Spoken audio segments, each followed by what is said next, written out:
Bahkan mereka itu mengakui begini, wa dhannahum annahum akramu 'alallahi min abaihim. Bahkan mereka itu mengira diri mereka yang Bani Alawi ini lebih mulia di hadapan Allah dibandingkan mbah-mbahnya mereka. Makanya kadang-kadang mereka mengarang cerita dan sebagainya, mengalahkan Hasan Husain, mengalahkan baginda Rasul.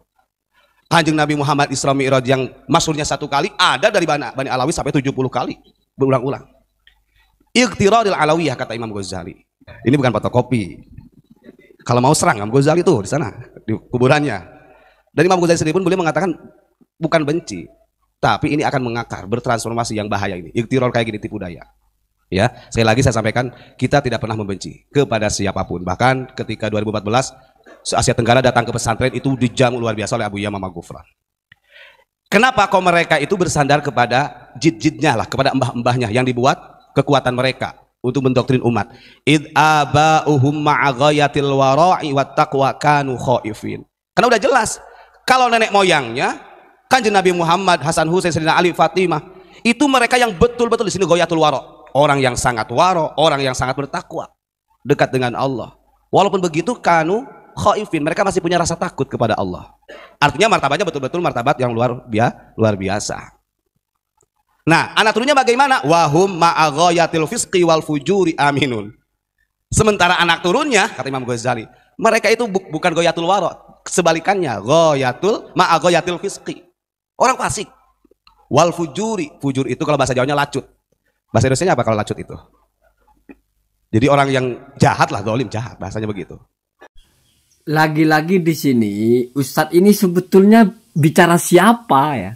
Kok ada Mi'raj 70 kali segala? Itu kan Bani Alawi atau Ba'alawi. Berarti dia benar-benar bingung sebetulnya. Kalau ini dianggap bicara Bani Alawi atau Ba'alawi, ya berarti sahih nasabnya. Karena tidak mungkin Al-Ghazali itu bicara tentang nasabnya yang batal. Ya. Atau jangan-jangan kitab ini dianggap bicara tentang mereka tipu daya nasabnya batal, goblok lagi. Ya. Udahlah ya. Ini Al-Ghazali nggak bicara Bani Alawi, nggak kenal Bani Alawi kok ya. Tetapi bicara Alawiyah. Nanti kamu bilang, oh berarti Bani Alawi bukan Alawiyah. Ya sudahlah Pak, terserah Bapak ya. Saya hanya geli aja mendengarkan orang memahami kitab begitu. Jadi dia mengatakan membaca wadhonnahum. Kalau mau dibaca wadhonnahum mungkin diatofkan kepada at-tamasuka ya. Jadi kana mustanadur rojaihim at-tamasuka. Berpegang bisolahil aba dengan kesalihan leluhur mereka, wa uluwi rutbatihim dan tingginya derajat leluhur mereka itu, kaqitiroril alawiyati sebagaimana tertipunya alawiyah atau alawiyin binasabihim dengan nasab mereka, wa mukhalafatihim sirota abaihim. Nggak apa-apa dia baca wa mukhalafati siroti ya, mungkin nggak terlalu nampak ya. Dan menentangnya mereka atau menyelisihinya mereka kepada jejak langkah atau teladan leluhur mereka. Fil khaufi, dalam masalah khauf kepada Allah, wa taqwa dan takwa kepada Allah, wal wara' dan juga sangat waspada menjaga jangan sampai melakukan hal-hal yang dilarang oleh Allah dan meninggalkan hal-hal yang diperintahkan. Kemudian orang ini membaca wadhonnahum. Saya juga bingung kalau dia baca wadhonnahum tapi diartikan adalah dan prasangka mereka. Oh, berarti itu boleh lah ya begitu. Setidaknya anggap diatofkan kepada at-tamasuka ya. Jadi khobarnya kana mustanadu rojaihim at-tamasuka wadhonnahum. Begitulah, boleh-boleh lah. Kalau saya lebih suka membacanya ini wadhonnihim ya. Diatofkan kepada nasabihim. Jadi ikhtiradul alawiyah binasabihim, tertipunya alawiyah. Satu, karena nasab mereka. Yang kedua juga menyelisihnya mereka kepada leluhur mereka. Dan ketiga, menyangkanya mereka ya, atau sangkaan mereka. Ini masdar Pak Ustadz, bukan fi'il madi ya. Karena kalau fi'il madi dhonnahum berarti mereka itu disangka akhirnya. Zonnahnya menjadi ada failnya itu bukan mereka. Akhirnya mereka bukan pelaku tapi objek. Mereka disangka. Ya, repot nanti Anda itu mentarkib. Maka ini adalah masdar ya. Wa dhonnihim dan prasangka mereka. annahum, bahwasanya mereka, di sini Anda kacau sekali memahaminya ya. Akramu, lebih mulia, alallahi, di atas atau di sisi Allah, min abaihim, dari leluhur mereka. Jadi mereka itu menyangka ya. Salah satu dari ketertipuannya itu mereka itu menyangka, ini diledek Pak, dibully Pak. Ini oleh Al-Ghazali Pak, dibully. Ini bahasa roasting tapi Anda tidak paham. Ya. Tidak mungkin mereka itu benar-benar real gitu, menyangka dirinya lebih mulia dari leluhurnya. Tidak mungkin. Toh mereka itu berharap.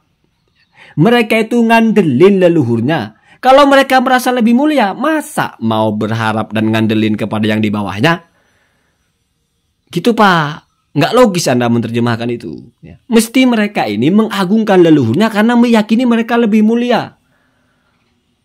Makanya menjadi mustanad ya. Rutbatu atau uluwi rutbatihim, tingginya derajat mereka itu menjadi sandaran. Karena ini mereka ini sudah tahu mereka di bawahnya. Nggak mungkin mereka menyangka lebih mulia. Tapi oleh Imam Ghazali ini ya, diformatkan. Salah satu dari bentuk tertipunya mereka itu adalah ya mereka seolah-olah ya menyangka mereka lebih mulia. Apa buktinya? Baru dijelaskan di sini. Makanya Anda baca harus benar. Karena aba'uhum ma'aghayatil wara'i wat taqwa, leluhur mereka saja dalam posisi sempurnanya kewaraan dan ketakwaan, kanu khaifina, tapi mereka itu masihlah sangat takut kepada Allah. Wahum, sementara mereka ya, anak turunannya ini ma'aghayatil fujuri wal fiski, dalam keadaan sebaliknya ya, di puncak kejahatan, di puncak kemaksiatan. Aminuna, merasa aman. Oh berarti kan ini merasa lebih hebat toh. Itu Pak, logikanya begitu. Walaupun tidak mungkin mereka merasa lebih hebat, tapi dari perilakunya itu, kata Al-Ghazali itu salah satu dari bentuk tertipunya ya, seolah-olah mereka ini lebih hebat. Bukan lalu lebih hebat Mi'raj 70 kali Nabi 1 kali. Bapak ini baca kitab kemana sih arahnya, nggak nyambung sama sekali ya. Jadi kata Al-Ghazali itu mereka ini ya seolah-olah ngerasa lebih mulia dari leluhurnya. Bayangkan leluhurnya saja fi ghayatil wara' wat taqwa kanu khaifin, sudah sangat warok, mentok waroknya, takwanya mentok, tapi masih khauf, masih takut ya. Khauf dan roja, masih takut disiksa, masih berharap pahala, sehingga terus beribadah. Nah, keturunannya terbalik. Sudah di puncak kemaksiatan, di puncak kefasikan, merasa aman.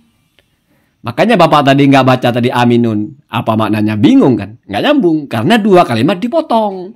Seolah-olah seolah-olah itu wadhannahum annahum akramu 'alallahi min abaihim. Seolah-olah sampai di situ saja. Idnya nggak nyambung. Padahal itu satu frase Pak. Itu satu kesatuan. Itu kalau mau bisa baca begitu harus tahu syakul kalam Pak. Tahu makna ya.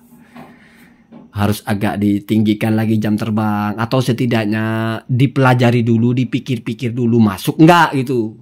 Ini kok jadi lucu ya. Ada yang terpotong di akhir tapi itu kelanjutannya tidak masalah ya.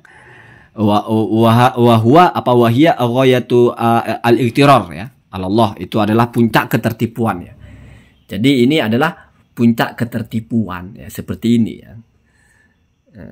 Jadi yang ingin saya tekankan, wadhannahum atau wadhannihim itu bukan lalu aplikasinya ada yang merasa lebih hebat dari leluhurnya bisa Mi'raj 70 kali. Bukan Pak. Mereka tidak mungkin merasa lebih mulia dari leluhurnya. Tidak mungkin. Karena mereka itu mengagungkan kemuliaan leluhurnya.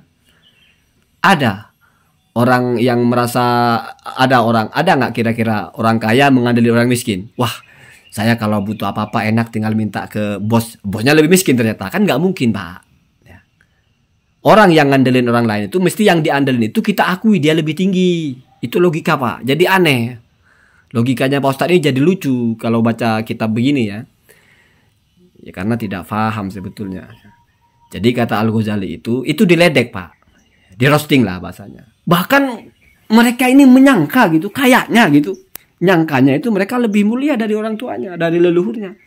Loh kok bisa loh? Lihat aja.